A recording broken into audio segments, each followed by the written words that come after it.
आप नहीं आओगे तो भी ये काम होगा। तो आयोजन के बाद में बुराई का पोटला क्यों अपने सिर के ऊपर रखना चाहते हो? बाद में यहां लोगों से तुम बात करने के लायक नहीं रहोगे। इसलिए व्यासपीठ से पुनः मेरा निवेदन है कि 7 दिन गलती की है, अब आगे इस गलती का सुधार कर लिया जाए, पश्चाताप प्रायश्चित कर लिया जाए, प्रभु के दरबार में आकर के ये बोला जाए कि हे भोलेनाथ, हमसे गलती हुई है, हमें माफ कीजिए, हमें क्षमा कीजिए। ये मैं इस व्यासपीठ से बोल रहा हूं, अपनी तरफ से, अपने हृदय से बोल रहा हूं। ये व्यासपीठ पुनः सबको सादर आमंत्रित करती है। बालाघाट की धरती पर इतना बड़ा आयोजन होने के लिए जा रहा है और मुझे इस बात की टसक रहेगी और मैं ये कहूंगा कि हमारे वो लोग बड़े नजदीक के हैं और वो यहां नहीं आ पाए। हमें कोई कहे कि आप कौन सी पार्टी के हैं, हम किसी पार्टी के नहीं हैं, जो भगवान के हैं हम उस पार्टी के हैं। इस घाट पर तो सब आ करके पानी पीते हैं, ऐसे कौन सा पार्टी का नेता है जो इस दरबार में नहीं आता? आपके ही क्षेत्र के कितने लोग कांग्रेस के हमारे साथ जुड़े हुए हैं, अन्य अन्य दलों के हमारे साथ में जुड़े हुए हैं और बड़ी आत्मीयता है, बिल्कुल अंदर से आत्मीयता, और वो लोग आ भी रहे हैं, ऐसी बात नहीं है। लेकिन आप ये मन सोचना कि महाराज किसी पार्टी के नहीं, जो भगवान का है महाराज उस पार्टी के हैं, ये बिल्कुल पक्की बात है। श्री गौरी शंकर बिसेन जी को आयोजन का संयोजक बनाया गया, कौशिक महाराज ने इसमें कोई गलती नहीं की। आज इस नगर की आंखें खुली हैं और वो मुझे बोलते हैं इस आयोजन में यदि गौरी शंकर बिसेन जी नहीं होते तो इस आयोजन की इतनी बड़ी भव्यता, इतनी बड़ी विराटता नहीं होती। ये व्यासपीठ से दोनों हाथ उठा करके मैं बोल रहा हूं, खुले हृदय से बोल रहा हूं। आपको क्या पता यहां कितना अर्थ खर्च हुआ है, आपको क्या पता यहां कितनी व्यवस्थाएं जुटी हुई हैं, यहां इतनी सरकारी व्यवस्थाएं जुटी हुई हैं कि सब लोग इकट्ठे हो जाते खड़े होकर के तो भी इतनी व्यवस्थाओं को जुटाना मुश्किल हो जाता है। जहां कुंभ की सालों सालों पहले से तैयारियां होती हैं, यहां का वातावरण बिल्कुल कुंभ जैसा नजर आ रहा है। तो मैं पुनः व्यासपीठ से कहूंगा, इसमें एक बहुत बड़ा श्रेय श्री गौरी शंकर बिसेन जी को जाता है। और ये सुनकर के आपको खुशी होगी कि आपका नेता इतना बढ़िया है, जिसकी राजनीति में धार्मिकता है। अंदर से खुशबू होनी चाहिए, अंदर से खुशी होनी चाहिए। तो ये मैं पुनः निवेदन करूंगा नगर के सभी महान भावों को, आप सभी इस महान यज्ञ में चल करके आइए और भगवान शंकर की कृपा के अनुयायी बनिए। बोलिए शंकर भगवान की जय। जय जय श्री राधे, जय जय श्री राधे, जय जय श्री राधे श्याम।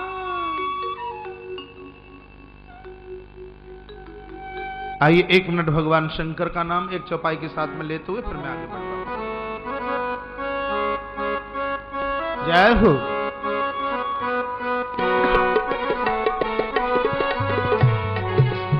आशुतोष तुम अवडर दानी, आरत भर दीन धन दानी। आशुतोष तुम अवडर दानी, आरत भर दीन धन दानी। कमलेश भैया ताली बजाइए। नमः शिवाय, ओम नमः शिवाय। 90% निगाह मेरी कमलेश अग्रवाल जी के ऊपर, 10% में पूरा पंडाल है। कौन वक्ता का ध्यान परीक्षित के ऊपर आकर्षित होता है। दोनों हाथ ऊपर उठा के नमः शिवाय, नमः शिवाय, ओम नमः शिवाय। हरे हरे बोले नमः शिवाय, नमः शिवाय, ओम नमः शिवाय। हरे हरे बोले नमः शिवाय। आशुतोष तुम अवडर दानी, आरती कर दीन जन दानी। आशुतोष तुम अवडर दानी, आरती कर दीन जन दानी। ओम नमः शिवाय, ओम नमः शिवाय। हरे हरे भोले नमः शिवाय, ओम नमः शिवाय, ओम नमः शिवाय।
कोटेश्वरनाथ भगवान की जय। जय श्री राधे जय श्री राधे जय श्री राधे श्याम।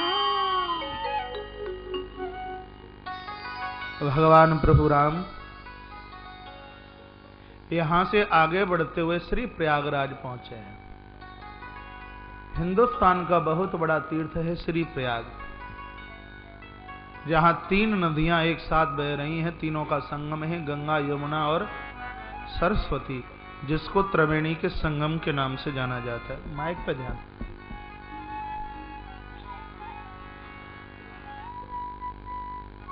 भगवान प्रभु श्री राम को पता चला कि यहां एक ऐसे संत हैं जिनके अंदर ज्ञान, कर्म और उपासना तीनों हैं।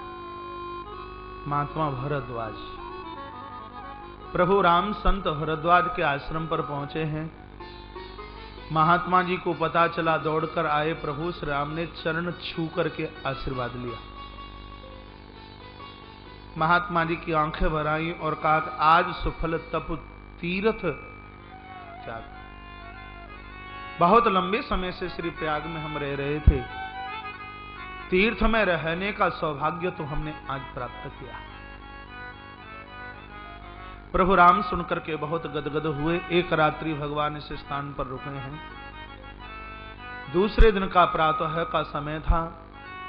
गुरुदेव भरद्वाज के साथ भगवान स्नान करने के लिए त्रिवेणी के संगम पर पहुंचे। हाथ में जल लिया। गुरुदेव संकल्प करा रहे हैं। कहा 3 बार बोलिए श्री विष्णु श्री विष्णु श्री विष्णु। बोल करके आगे का भरत खंड प्रभु राम रो पड़े।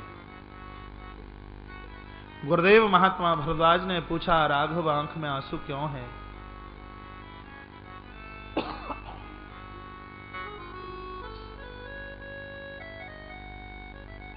राम जी बोले, कहा गुरुजी भरत मेरा भाई है। जब मैं घर से आया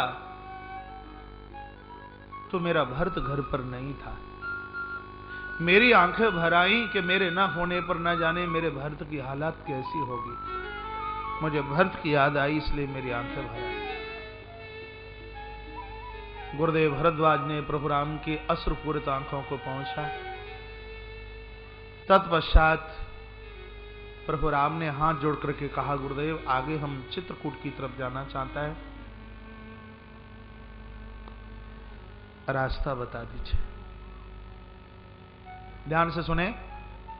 मानस में 3 संतों से भगवान ने 3 चीजें पूछी। एक साधु से रास्ता पूछा, दूसरे संत से रहने के लिए स्थान पूछा, और तीसरे महात्मा से भगवान ने निशाचरों को मारने की विधि पूछी। वो 3 संत हैं जिनसे रास्ता पूछा, वो भरद्वाज हैं। ये पता होना चाहिए, आप रामायण की कथा सुन रहे हैं, मालूम होना चाहिए। जिनसे रास्ता पूछा वो महात्मा भरद्वाज हैं। जिनसे निशाचरों को मारने की विधि पूछी वो महात्मा अगस्त हैं। और जिनसे रहने के लिए स्थान पूछा गया वो महर्षि श्री वाल्मीकि जी। थोड़ा सा आपका ध्यान एकाग्रचित कराऊंगा यहां से। श्री प्रयाग में तो बहुत महात्मा रहते थे। राम जी ने रास्ता श्री भरद्वाज को ही क्यों पूछा, और किसी से पूछ लेते? राम जी जगत को संकेत देना चाहते हैं, अपनी जिंदगी का रास्ता उसी से पूछिए जो त्रिवेणी के तट पर बैठा है। ऐसे एक सिर्फ महात्मा भरद्वाज थे जिनका आश्रम त्रिवेणी के तट पर है। रास्ता उसको पूछिए जो त्रिवेणी के तट पर है, और को पूछ लिया तो बहक जाओगे।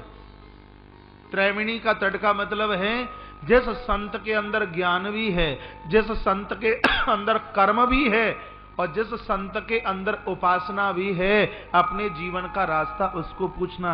ज्ञानी के पास जाओगे तो सिर्फ ज्ञान की चर्चा करेगा, कर्म कांड के पास जाओगे तो सिर्फ कर्म कांड की महाराज वो चर्चा करेगा, और भक्ति वाले के पास पहुंचोगे तो सिर्फ वो भक्ति की ही चर्चा करेगा। ऐसे के पास पहुंचिए जिसके अंदर तीनों चीजों का समाविष्टन हो, ज्ञान भी हो, कर्म भी हो, और जिसके अंदर उपासना भी हो। आपके जीवन का समाधान का रास्ता वो ही बता सकता है, ज्ञान, कर्म और उपासना। नहीं तो प्रभु किसी और को भी तो पूछ लेते, लेकिन और त्रिवेणी से दूर थे, कोई कहीं था, कोई कहीं था, लेकिन ये एक ऐसे महात्मा है जो त्रिवेणी के तट पर, भरद्वाज मीन्स ज्ञान कर्म उपासना के तट पर बैठा है। उसको रास्ता पूछा, कहां का? चित्रकूट का। चित्रकूट भगवान का घर है, ईश्वर के घर का रास्ता ज्ञान कर्म उपासना वाले जिसके अंदर ये तीनों हैं, उसको पूछे। आवाज लगाई तो 50 चेले आ गए। महात्मा ने आवाज लगाई, 50 चेले आ गए। राम जी ने कहा 50 की जरूरत नहीं, 4 भेज दीजिए हमारे साथ। राम जी 4 को संग कैसे क्यों लेके जा रहे हैं? ये 4 चेले हैं, 4 वेद, यजुर्वेद, अथर्ववेद, सामवेद और ऋग्वेद। अपने जीवन की यात्रा वेदों के साथ कीजिए, वेदों को छोड़ करके चलोगे तो भी सब गड़बड़ हो जाएगा। 4 वेदों के साथ अपनी जिंदगी की यात्रा कीजिए। वेद का अर्थ होता है, ध्यान दीजिए, वेद का अर्थ होता है ब्रह्मम जानाति वेद, जो परमात्मा की जानकारी कराए उसको वेद कहते हैं। वेद कितने हैं? अरे राम राम राम, कितने हैं?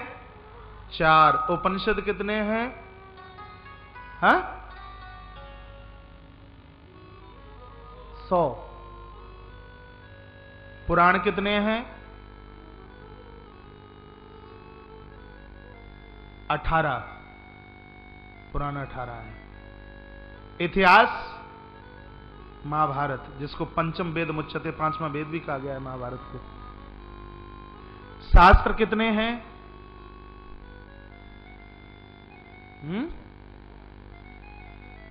6। नाम पता है? नाम नहीं पता, याद करें, ये जरूरी है सनातन धर्म संस्कृति के लिए। पहला शास्त्र है वैशेषिक, वैशेषिक शास्त्र, लिख लीजिए, वैशेषिक। दूसरा है न्याय सिद्धांत,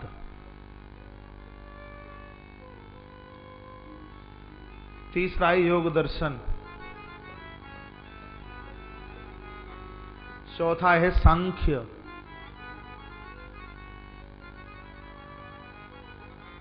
पांचवा है मीमांसा, पूर्वी मीमांसा, और छठवां है उत्तरीय मीमांसा, जिसको दूसरे शब्दों में वेदांत दर्शन भी बोलता है। इन 6 शास्त्रों के 6 महात्मा हैं। जैमिनी गौतम,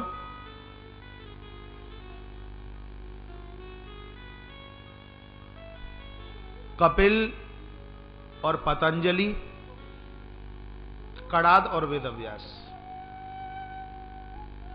ये 6 महापुरुष हैं।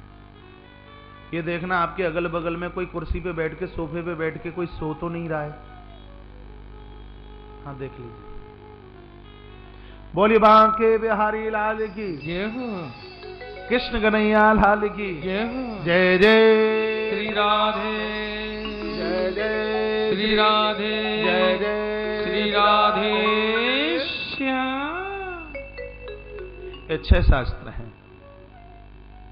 ये कथावाचक संत महापुरुषों के लिए पढ़ना जरूरी नहीं है, आपके लिए भी जरूरी है। पढ़िए तो सही, आपको ये लगेगा कि हमने अपनी जिंदगी के भेद को प्राप्त कर लिया। भगवान ने इन 4 शिष्यों के साथ मीन्स 4 वेदों के साथ आगे की यात्रा कर रहे। रास्ते में तापस से मुलाकात हुई है। संतों ने अपना अपना भाव बताया। तेई अवसर एक तापस आवा।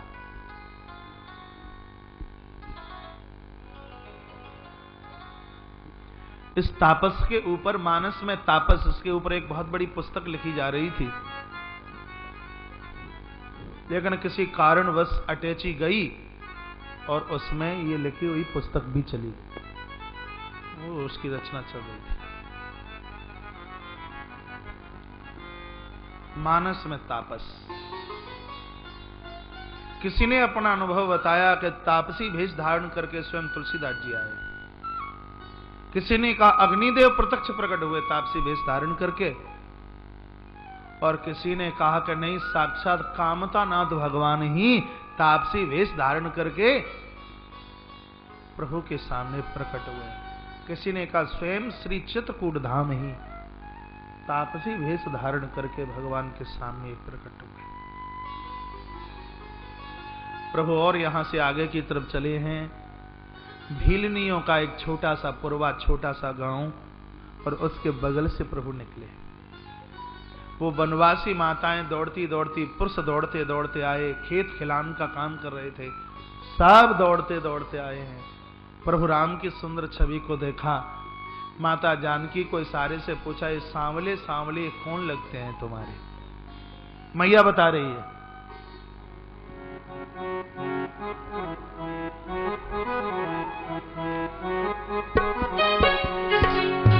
कोटि मनोज लजावन हारे, कोटि मनोज लजावन हारे, सुमुखी ककहूँ को आगे तुम्हारे, सुमुखी ककहूँ को आगे तुम्हारे, कोटि मनोज लजावन हारे, कोटि मनोज लजावन हारे, कोटि मनोज लजावन हारे।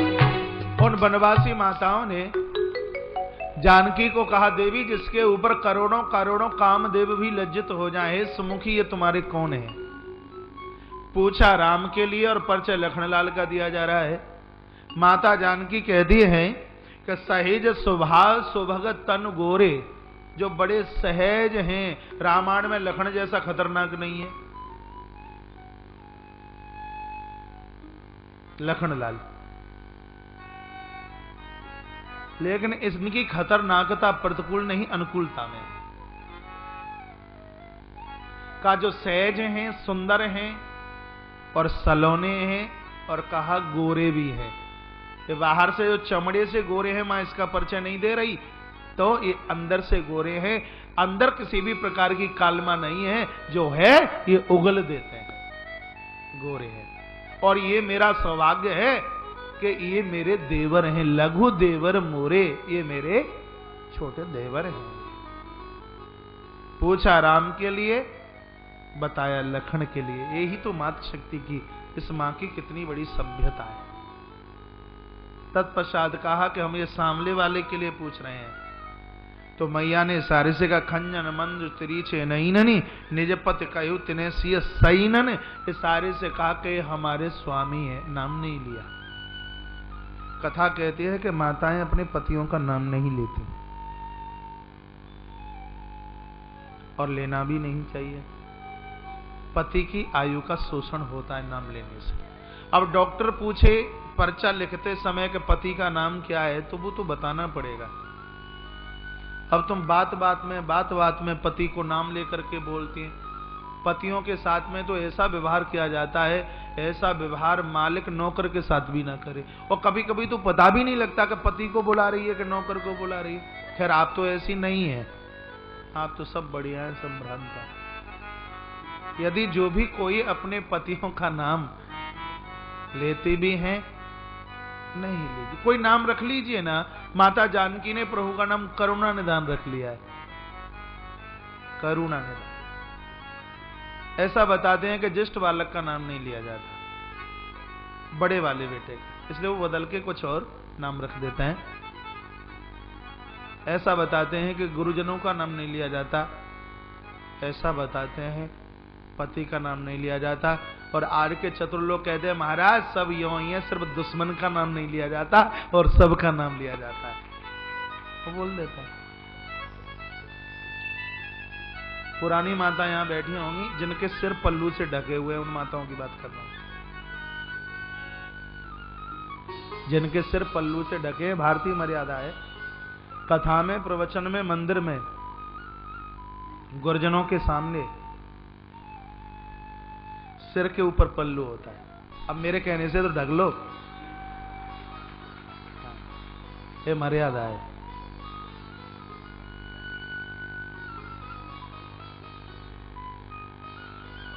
सिर के ऊपर पल्लू होना चाहिए।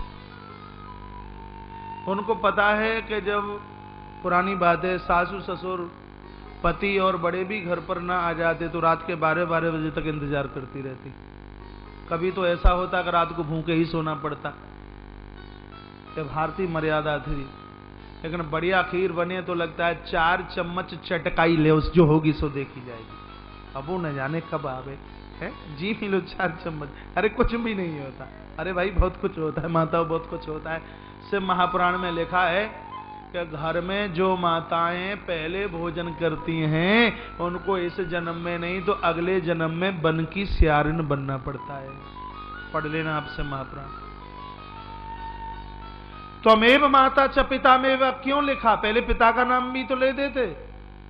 पिता से बड़ी ये माँ है, इसलिए माँ का नाम। माँ के जीवन में बहुत बड़ा त्याग है। अब बाद में बचा के नहीं बचा उसको इस बात की चिंता भी नहीं रहती। इसलिए हमारे वेद और हमारे पुराणों ने, ये मैंने पल्लू नीचे उतारा तो आपने भी उतार लिया, इसका मतलब क्या रहा है? आप तो रखे रहिए। बोलिए बांके बिहारी लाल की, शंकर भगवान की। तो मैं दुनिया के 200 देश देख रहे हैं इसलिए मैं बोल रहा हूं। लोग कहें तो सही, देखो बालाघाट के लोग कितने मर्यादित हैं और सबके सिर कैसे ढके हुए हैं, और जब तुम्हें देख रहे हैं। और मुझे कल कोई फोन करके बोल भी रहे थे, महाराज यहाँ के श्रोता हैं वो तो बिल्कुल ऐसे सीधे हैं, जब बैठ गए तो टस से मस नहीं होते। हाँ, टस हिलते भी नहीं है। लेकिन ऐसा ना हो जाए कि दूर के डोल सुहावने। बिल्कुल अनुष्ठान को पूर्ण मर्यादा के साथ में पूरा करना है। बोले बालाघाट नगरी की, बालाघाट नगरी की, बांके बिहारी लाल की जय जय श्री राधे, जय जय श्री राधे, श्री राधेश्याम। तत्पश्चात मेरे प्रभु ने यहां से विदाई ली है, आगे की तरफ चले हैं। और चलते चलते मेरे प्रभु एक ऐसे सुंदर स्थान पर पहुंचे हैं जहां के महात्मा महर्षि वाल्मीकि। और इस चरित्र में तो जितना बोला जाए उतना कम। प्रभु ने चरण वंदन किया, प्रणाम किया, कहा गुरुदेव पिता के शब्दों को पूरा करने के लिए आए हैं, यह हमारी बड़भागता है, ये हमें सौभाग्य प्राप्त हुआ है। आपके चरणों की कृपा चाहिए, रहने के लिए जगह नहीं है, स्थान बताइए। कहा कि रहने के लिए स्थान बताइए। महर्षि वाल्मीकि जी ने कहा राम जी तुम तो मुझे पूछते हो रहने के लिए स्थान बताइए, लेकिन मैं तुम्हें प्रश्न करता हूं, ये बताइए ऐसी कौन सी जगह है जिस स्थान पर आप नहीं है? आप ही हमें कोई ऐसा स्थान बता दीजिए जिस जगह आप नहीं है। हमें तो ये लगता है जैसे मेहंदी में है लालिमा, दूध में है मक्खन और काष्ठ में है अग्नि, और उसी प्रकार से संसार के कड़कड़ में आपकी व्यापकता है। जग पेखन तुम देखि निहारे राम रामा, जग पेखन तुम देखन हारे राम रामा, विधि हरि मुन जावन हारे राम रामा, विद हरि शंभु न जावन हारे राम रामा, देव नहीं जान नहीं मरम तुम्हारा राम रामा, और तुम्हें को जान